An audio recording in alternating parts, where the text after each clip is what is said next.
Good evening, everyone. I'd ask that you would please rise as we have our invocation followed by the Pledge of Allegiance. Isaiah 41:10 says, "So do not fear, for I am with you. Do not be dismayed, for I am your God. I will strengthen you, and I will help you. I will uphold you with my righteous right hand." Heavenly Father, merciful one, who hears our praise and prayers and heals our sufferings, we ask for your hand in guiding this meeting this evening. We ask for your presence in our community. We ask for your healing of our world. We might have the wisdom to do your will, the compassion to love our neighbors. We ask these things in your precious name. Amen. Amen. Amen. I pledge allegiance to the flag of the United States of America, And to the republic for which it one stands, nation, under God, indivisible, with liberty and justice. with liberty and justice for all. Thank you. Good evening again. It's 5:30, May 18, 2020, and I will call this meeting of the Fergus Falls City Council to order. Roll call, please. Arneson. Here. Gustafson. Here. Hicks. Here. Fish. Here. Hagberg. Here. Kwame. Here. Roofer. Here. Thompson. Here. We have a quorum. First item on the agenda this evening is the approval of the agenda, and I will call on our city administrator, Andrew Bremseth, for any updates or corrections to the agenda. Yeah, thank you, Your Honor. Members, good evening. The agenda is as presented this evening. We don't have any additions or changes to it. Thank you. I would look for a motion to accept the agenda as presented. Thank you, Jim. Motion, Fish. Second, Arneson. Thank you, Justin. We have a motion and a second. Seeing no questions, roll call, please. Arneson. Yes. Gustafson. Yes. Hicks. Yes. Fish. Yes. Hagberg. Yes. Kwame. Yes. Roofer. Yes. Thompson. Yes. That motion is approved. There are no bids. I'm sorry. Under public hearings, we have a tax rebate hearing this evening, and we will need a resolution approving tax rebate for 1821, 1823, 1825, and 1827 Cascade Street South. And I will call on Clara Beck, our community development manager. Good evening, Clara. Good evening, Mr. Mayor. Thank you. Yes, we have a public hearing tonight to approve a tax rebate for 1821, 1823, 1825, and 1827 Cascade Street South. These are duplexes being built by Prairie View Development. An initial conversation was had regarding this approval process at the last city council meeting, and it was tabled until tonight. The request or the recommendation is that a approval is made based on the tax rebate program that has been passed by council back in, I believe, October. So that is the background there. Thank you, Clara. I would look for, we can do that with one resolution, is that correct? We need to start a hearing. Oh, yeah, we'll do that first. All right, with that, thank you, Clara. I will open up the public hearing. Anyone from the public wishing to speak to this, identify yourself.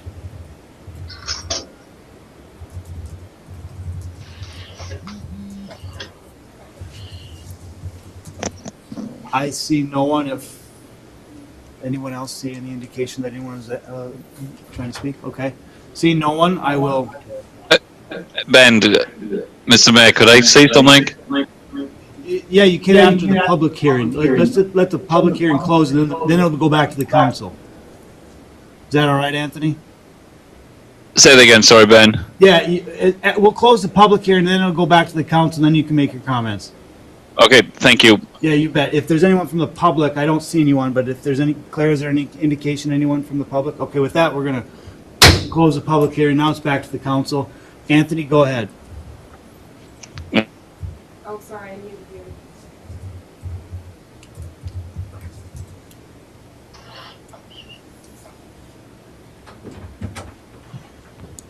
Anthony, you got muted. I would ask that in light of everything that's happened this year and the pressure that there's going to be on the city's budget, we can cut costs to manage budget, but also we can increase revenue.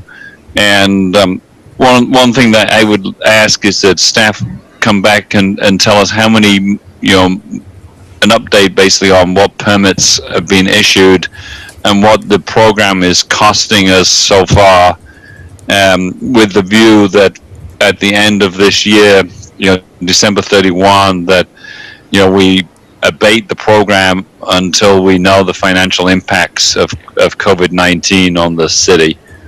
But obviously, in order to do that, we need some information. And obviously, as people know, I don't agree with this program, and obviously we'll be voting against it. Okay, thank you, Anthony. With that, let's get a resolution on the table, and then we can have any. I got one thing to say. Sure, if we can get a resolution first, then I should have got the resolution first. So someone like to offer the resolution? Roofer will offer it. Thank you, Tom. Official second. Thank you, Jim. All right, we have a resolution in a second. Okay, Brent, go ahead. Yeah, I'm going to have to go in the direction with Anthony on this one. I do not agree with Anthony. I do like the program, and I do believe, any incentive we can to get people to come into town and build here versus somewhere else. But under this current situation, and until we know, because my biggest concern is we go from a $1.6 billion surplus with the state, and within a matter of months, we're down to $2.4 billion. I do believe we're going to get hit with the LGA on this one. And I don't want to cancel the program, but I would like to, as of the end of the year, put a hiatus on it and maybe bring it back at a later date once we know what the financial situations are going to be, because I got a feeling the city is going to end up losing some LGA on this, and that means it's going to hit us in the budget even further. And so tonight I also will be voting against it. All right, thank you, Brent. Any other comments before we call for the roll?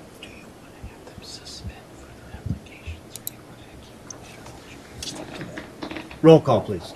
Arneson, Yes. Gustafson. Is that a no? hear that. I think she said no. Caroline, can you repeat your answer, please? No. Hicks, No. Fish, Yes. Eggberg, No. Kwame, Yes. Roofer, No. Thompson. No. The resolution does fail. Yeah, that resolution fails. I guess we'd ask the staff, to come back with, because that's been the policy of the city, so we need to make sure that if we're not going to honor that, we need to let the developers know. Rolf, did you have a comment on that? I do have a comment. Brent, are you making a request that we no longer, or at least suspend accepting applications at this time? Well, like I said, Anthony is against it completely. And I'm not against it because I've heard people say, well, this is great for Cliff Row and this is great for Elizabeth and everything else. But no offense, I don't want people building in Cliff Row. I don't want them building in Elizabeth. I want them to build here. And if it's an incentive to bring them into here to build versus somewhere else, then I'm for the program. But right now, like I said before, with the drastic change going from surplus to deficit, personally, I'd like to see it suspended right now, and then once we know what the financial situation in the future is going to be, then, reevaluate it and possibly bring it back. So is that a motion you would like to make? Yes, I would. All right, so we have a motion to suspend this program, taking applications to this program until a later date to be determined. Is there a second to that motion? I would second it. Thanks, Anthony. We have a motion and a second. Is there any other discussion? Roll call, please. Arneson, Sure. Gustafson, Yes. Hicks, Yes. Fish, Yes. Hagberg, Yes. Kwame, I can be the fifth. No. Roofer, No. Thompson. Yes. That motion carries. Okay, thank you. Moving along, there are no bids to award this evening. Under Petitions and Communications, we have three resolutions acknowledging the retirement of city workers. First, we will start with a resolution recognizing the retirement of Michael Kuznarek. Whereas Michael Kuznarek has submitted his intent to retire effective May 30th, 2020, and whereas Michael began his employment with the city of Fergus Falls on August 22nd, 1995 as a police officer, and whereas on October 28th, 2012, he became a police detective, and whereas on July 1st, 2014, Michael was promoted to police sergeant, and he has remained in that position until the present time. Now therefore be it resolved by the City Council of the City of Fergus Falls, Minnesota, to accept Michael Kuznarek's resignation and thank him for his 25 years of dedicated service to the Fergus Falls Police Department. That foregoing resolution was offered by Council Member Fish, Jim Fish. It was seconded by Council Member Hagberg. Krista Hagberg. Thank you, Krista. And was adopted by the following vote. Roll call, please. Arneson,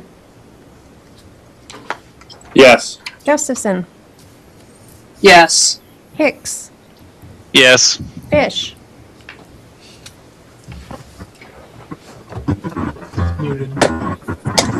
Hagberg, Yes. Kwame,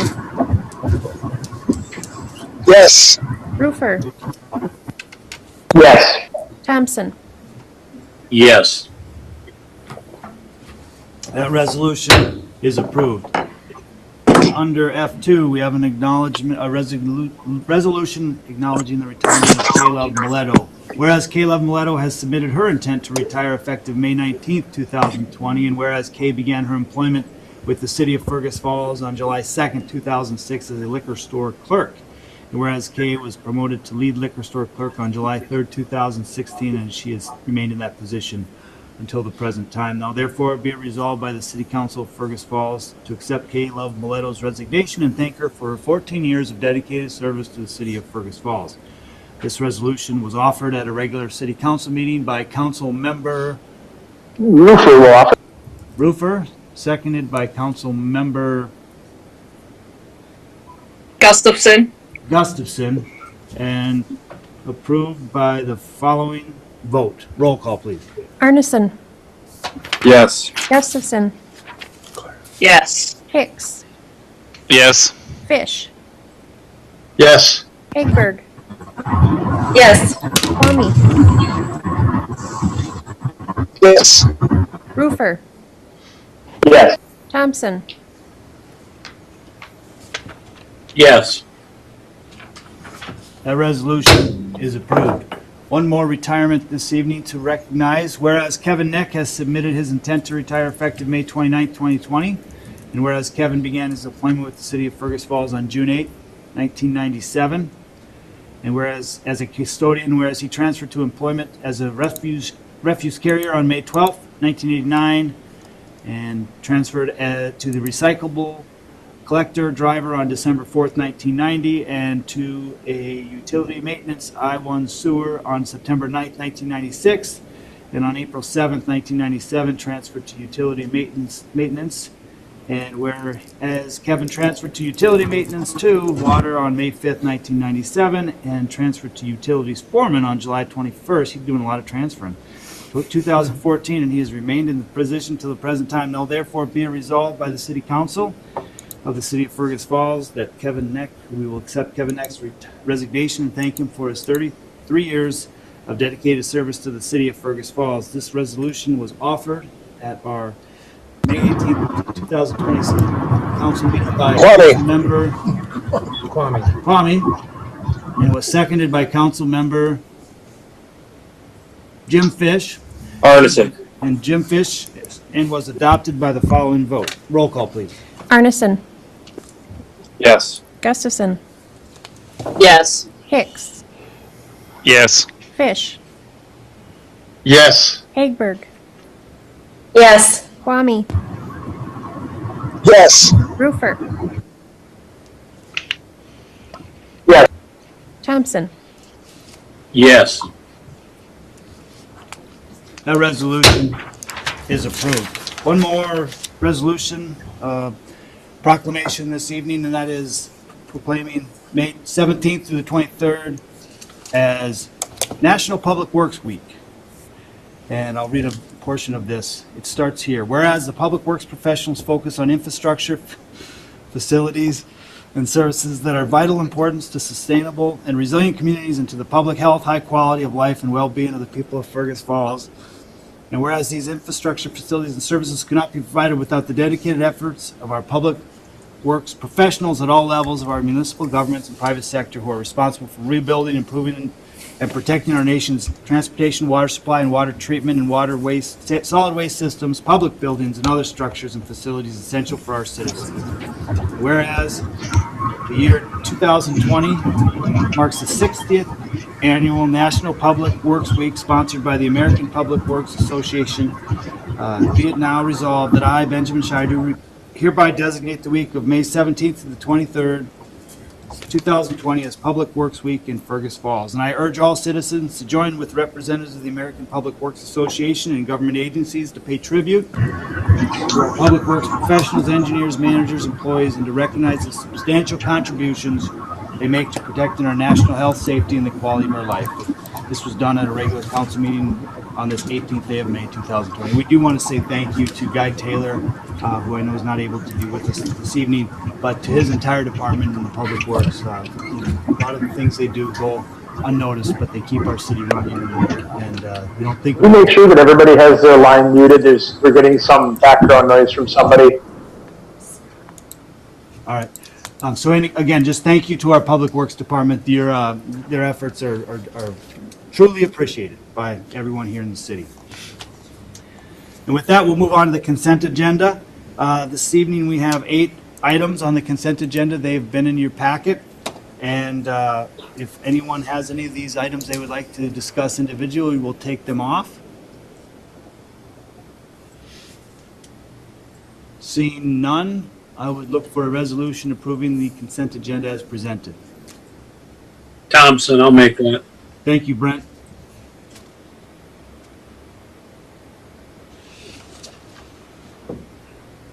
Thank you, Jim. That resolution has been made and seconded. Roll call, please. Arneson,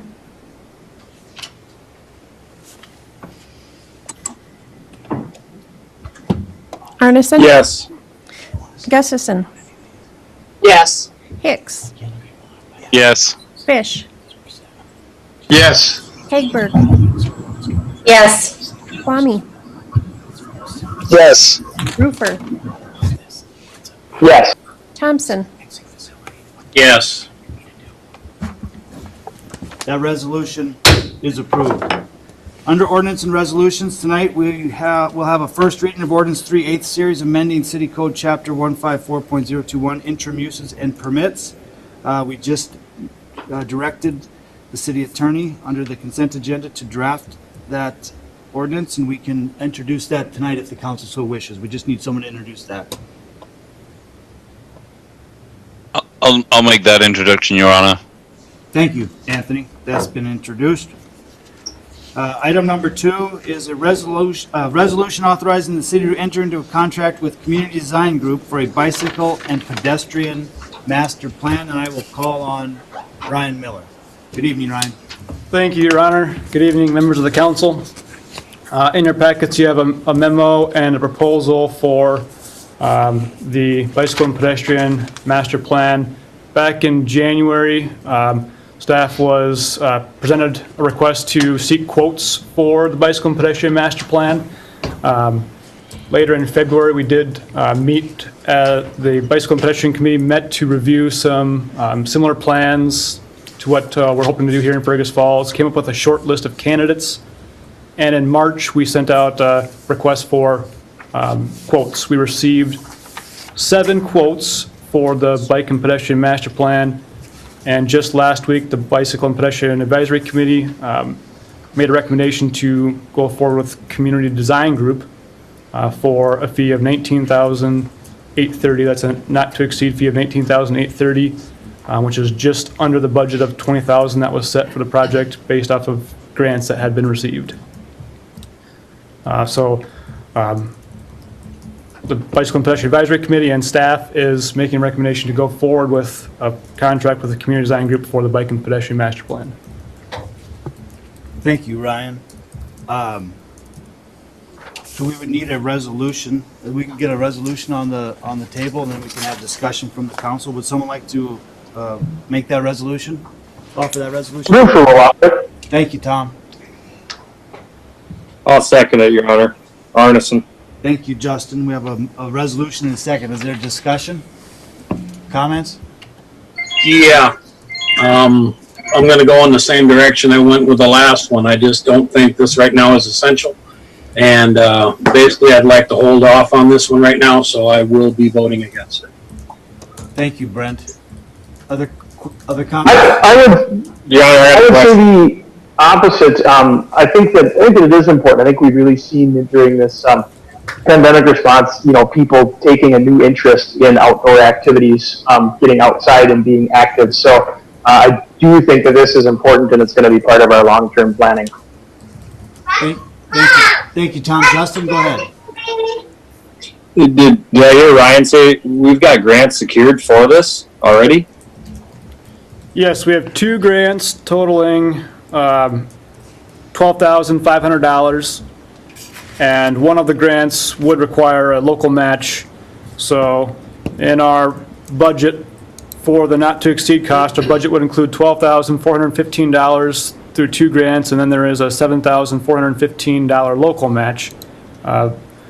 These were allocated for the 2019 planning and zoning budget, and there was a request made to carry that budget into 2020. And Bill, did you want to? I was just going to follow up on Ryan. It's just confirm what he just said. We did budget for that $7,500 match last year in 2019. We've carried it forward to 2020, so then it's up to the council now. So that. Okay. Thank you, Bill. Thank you, Ryan. Any other comments? I'd just like to make a comment too that I think, it's another. I mean, I somewhat agree with Brent tonight. It's kind of frightening, but it's another plan and another study, and we've got enough studies and plans that we haven't enacted on fully as it is. So in the same vein, I appreciate that we've got grants, but what are we going to do with the report once we get it? It means that we're going to spend more money, and I don't think that's a just thing at this point in time. So I too will be voting against it. Thank you, Anthony. I've got a, can I? Yes, please. Mr. Mayor, Carol. Go ahead, Carol. I'd like to just say that, I was just out at the Central Lake Psycho here, and they're selling bikes like crazy. Walmart was empty pretty much. We got a lot of people that are coming back to bike and coming back to walking and that kind of stuff around town. So I think this is a great opportunity for us. Thank you, Caroline. Any other? Yeah, I'll jump back in and just say that this is the kind of thing that if we have a well-organized and defined, bicycle and pedestrian plan and system, it's going to be a benefit to the community. It's going to make people want to come here and spend money. So I'm definitely in favor for it. I think it's a great idea. Thank you, Tom. Any last comments before we call for the roll? Roll call, please. Arneson. Yes. Gustafson. Yes. Hicks. No. Fish. Yes. Hegberg. Yes. Kwame. Yes. Roofer. Yes. Thompson. No. That resolution is approved. Item number 3 is a resolution urging the governor to allow businesses in the city of Fergus Falls to reopen. And you have a copy in your packet. I'll read I'll read this so everyone, for the public can hear too. Whereas the mayor and the city council of the city of Fergus Falls urge the governor to allow businesses in the city of Fergus Falls to reopen as soon as safely as possible. Whereas the city of Fergus Falls, along with local healthcare providers, feel we are well prepared to deal with the pandemic. And whereas most small businesses continue to endure significant hardships, and some may never recover as their businesses continue to have financial strain due to health and business insurances, taxes, rent, utilities, and other costs. Whereas the stay-at-home order is not a permanent solution, the businesses in the city of Fergus Falls can reasonably reopen with appropriate safety precautions. Reasonable safety precautions and social distancing have been allowed at the box stores and grocery stores. Our Main Street retail stores should be permitted to open for business with similar reasonable safety precautions that promote the safety of their employees and customers. Whereas our business community is responsible to take all required safety precautions to care for our most vulnerable as they begin to reopen safely, and whereas the location of Fergus Falls relative to Fargo, North Dakota, many residents are driving to North Dakota and spending their money and returning home, greatly increasing the chance of spreading the virus. Therefore, be it resolved that the city of Fergus Falls requests the governor of the state of Minnesota to begin to allow small businesses to reopen with appropriate guidance for reasonable safety precaution. We also recognize that there needs to be a continued effort to protect everyone, and in particular the elderly and the vulnerable, and that there needs to be personal responsibility by everyone to exercise good hygiene habits and adherence to social distancing. With that, I would look for someone to offer that resolution, and thank you, Jim. And if there's a second, then we will open it up for any comments.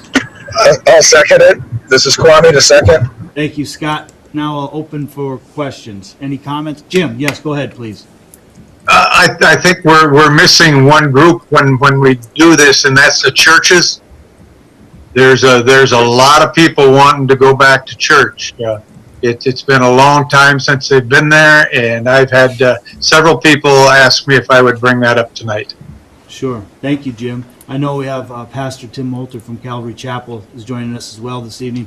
And I will say that the Chief of Public Safety and myself did visit with about 20 members of local clergy on Thursday. We heard their input. We talked to them about what that safe reopening looks like. And so I think there's a good dialogue going there, but your point is well taken, Jim. I think that people are looking to get back to church as well. Any other comments before we go?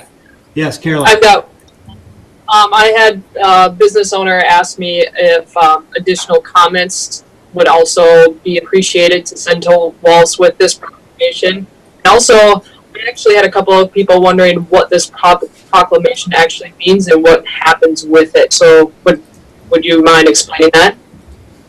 Say that last part. You broke up for a second, Caroline. The last part, I had a couple of people ask me if this proclamation means that they could open up because the city of Fergus Falls made that proclamation. I wonder if you can just clarify what this means and where it's going. Yeah, I could ask the city attorney to clarify, but this is urging the governor to allow local communities to have some input into the decisions based on the conditions on the ground in our local communities. The city attorney can clarify, but we do not have the jurisdiction to allow local businesses to open outside of the rules that the state puts forward. But what we can do is advocate that they work with us to make conditions favorable to our businesses in our local community. I agree with that, Mayor. All right. Does that answer your question, Caroline? All right. Any other questions before we call for the roll? I would like to add that can we put some language in there as well that we urge them to distribute the much needed funds that are being provided by the federal government, in a fair and equitable manner. I mean, obviously the state has got given dollars by the feds, and they're sitting on it, because they're kind of procrastinating on how big a share the metropolitan area should get. So I think we need to put some language in there to say, you're sitting on our money, we desperately need it, so distribute it. Sure. Andrew? Yeah, Your Honor, Councilmember Hicks, I agree with that language. The only thing I would say is There's dispute as to whether or not the legislature or the governor is the one who's going to make those decisions. The Senate passed a bill which distributed those CARES funds. The House failed to do so before they adjourned sine die last night. So there's still debate whether or not the governor has the authority to just dictate where the funds are going to go, or if that's an issue that waits for June special session. So I think it's probably prudent to include that in the event they determine the governor makes that decision here over the next couple of days, because I agree with you, they need to get that money to work in our local communities. But just giving you the caveat that the governor might not be the one making that decision. And I know that, thank you, Andrew. And I know that the Coalition of Greater Minnesota Cities is working on that, as well as the League of Minnesota Cities. So as long as Jim and Scott are okay to include a sentence in there around the distribution of those CARES Act funds, Jim, are you all right with that? Yes, I am. Scott, are you all right with that, including that in your resolution? Yeah, I'm okay with that. And then after we vote on this, if you would please call on me so that I can follow up with another comment. Certainly. All right. Seeing no one else, roll call, please. Arneson, Yes. Gustafson, Yes. Hicks, Yes. Fish, Yes. Hagberg, Yes. Kwame, Yes. Roofer, Yes. Thompson. Yes. That resolution is approved. Scott, did you have a comment that you'd like to make? As you were discussing what this resolution actually means and what kind of power you have or the city has or the state has, I wonder if the city specifically has the power to open the parks. Our golf course is open, and I think our parks ought to be open, and we should, if we can, open them as of today and not wait for any governor's order. Yeah, I believe our parks are open, but I'm going to ask Andrew Bremson, can you confirm that our parks are open? I can, Your Honor. Thank you. Councilmember Kwame, I actually had a note here to update everybody at the end under announcements, so I guess I'll do that right now. Thanks for the question. The parks are open. They've been open and remained open the entire time. We did post to the playgrounds that we discourage their use, but we never did close them. We thought that folks in the community were capable of making their own decisions and capable of deciding what's best for them. With that being said, we don't sanitize playgrounds and picnic tables, regularly. We don't sanitize playgrounds at all. So people need to keep that in mind as they decide whether or not they're comfortable using those facilities currently. We are also working on a plan to have public restrooms open on June 1. We have to lay out a sanitization plan to ensure that we're doing what we need to do to make that safe for everybody. June 1 is when we're going to have some of our seasonal staff come on board, which is when we'll have the ability to work that into our work plan. So a lot of work's being done logistically to ensure that folks can utilize the parks in a safe manner, and we encourage them to do so. The only other thing I would mention is that the city campground remains closed based on the governor's executive order, which is campgrounds and recreational camping are specifically addressed within the executive order, and ours would fall in that category of those that need to remain closed. Thank you. Thank you, Andrew. Thanks for the explanation, Andrew. I appreciate that. I think that where I have been confused on this is apparently there's a difference, and clearly there is a difference between a city park and a school playground, and I believe the schools have posted their playgrounds as closed. That's correct. Yes, maybe someone could tell me if that's correct or not. That is correct. Yeah, Your Honor, Councilmember Kwame, that is correct. They went a step further and actually closed them because they didn't have the staff to sanitize them. We were in contact with the school when they made that decision, and we actually felt that we were better off allowing folks to make their decisions and giving them the ability to decide what's best. Thank you for the question, Scott. Moving along tonight, we have presentation of claims in the amount of $1,832,133.01. And if anyone has any questions regarding that, we'll direct them to our Finance Director, Bill Sonmore. Someone like to offer that resolution? Thank you, Jim. Thank you, Tom, for a second. Any questions? Roll call, please. Arneson, Yes. Gustafson, Yes. Hicks, Yes. Fish, Yes. Hagberg, Yes. Kwame, Yes. Roofer, Yes. Thompson. Yes. That resolution is approved. There are no board, committee, or department reports tonight. There are also no reports from staff or administrative offices. There is no old or unfinished business. We do have one item under. I got a question here, Ben. Can I pop in for a second? I have a question about the tax rebate thing, wondering if we can, if this is on hold, but if we allow it to go back in, would these, ones that were on for tonight be allowed to reapply? I would assume they would be able to reapply if the program, if we begin to take applications at some point in the future. Yeah, that would be up to the council, Your Honor, although based on the conversation, I assume these homes would be completely built by the time that consideration. Yeah, that's why I'm asking. But the council has the ability to set the rules however they please and to entertain that if they would want to, even after the fact. Okay, sorry for that interruption. I just had that fleeting thought. Sure, no problem, Caroline. Thank you.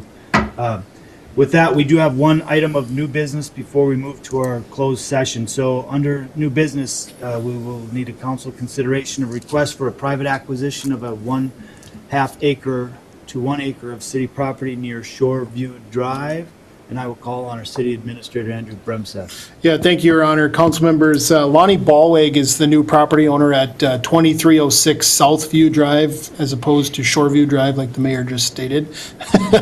But anyway, he is looking to build a shop and garage at his property, and due to the size and configuration of his lot and where his home exists, it's impossible for him to build one within the rear yard as required by city code. So he is inquiring if he could purchase a 1/2 acre to 1 acre of city property that's adjacent to his home. And the city does own a 14-acre parcel in that area just off of County Road 1 that is near the area of the water reservoirs. And in talking to Mr. Ballweg, he's more than willing to do the work and pay the costs associated with making a split like this, but we wanted to gauge the council's interest in whether or not they would allow something like this to happen rather than him incurring costs for nothing. So in talking to him, he originally asked if they could utilize the city's existing drive off County Road 1 if this happened, and staff would be more comfortable if he would utilize his existing property to approach the garage rather than share that access that we currently maintain if the council were to entertain this. So on the map that we provided in the packet, we showed what approximately a 1/2 acre and then what an acre may look like. That is not at all what he's asking for in terms of shape. We haven't discussed any of that, but just as kind of a gauge to what could be the size of a potential lot. So the question I'm asking is simply, is this something we should pursue and bring back to the council so Mr. Ballweg can proceed with trying to acquire the land and then ultimately building his garage for his home at that site? Thank you, Andrew. What are the thoughts from the council members? Is this something you'd like to consider? Brent, go ahead. What are we currently using this property for? Yeah, Your Honor, Councilmember Thompson, there's really no use right now. As you can see in the map, there's a building that we have there right off the road, and then everything's kind of blocked with boulders because we have the water reservoir up on top of the hill in that area, which is visible in the bottom corner of the map. But really, this land is sitting with no use. It's trees on it right now. Okay. Sure. Yeah, because I'd have no problem letting it go. I'd much rather see it on the tax rolls than sitting there not doing anything at all. Thanks, Brent. What are others' thoughts on it? People agree with Brent? I would agree with Brent. I agree with Brent. Yeah, I would agree. Do you think we could put something in there where we would keep trees between the structure and the road? Or is that not really done? I'm guessing he'd be agreeable to that. His house is very well shielded currently by trees, and I think he would want to maintain the same for the shop or the garage. Thanks, Tom. Good suggestion. Let's put this, any council member opposed to staff going ahead and negotiating with him on this? Okay, thanks. That's what I thought. Sounds good. Is that what you need, Andrew? That is good enough. Let me just look real quick if I was looking for a motion or not. I don't believe so, just kind of the. Okay. I'm good then. All right, sounds good. I don't have any announcements other than the fact that next Monday is Memorial Day and City Hall will be closed, and all city services, pickup services for trash will be on Tuesdays on Wednesday, and other Thursdays and Fridays are the same.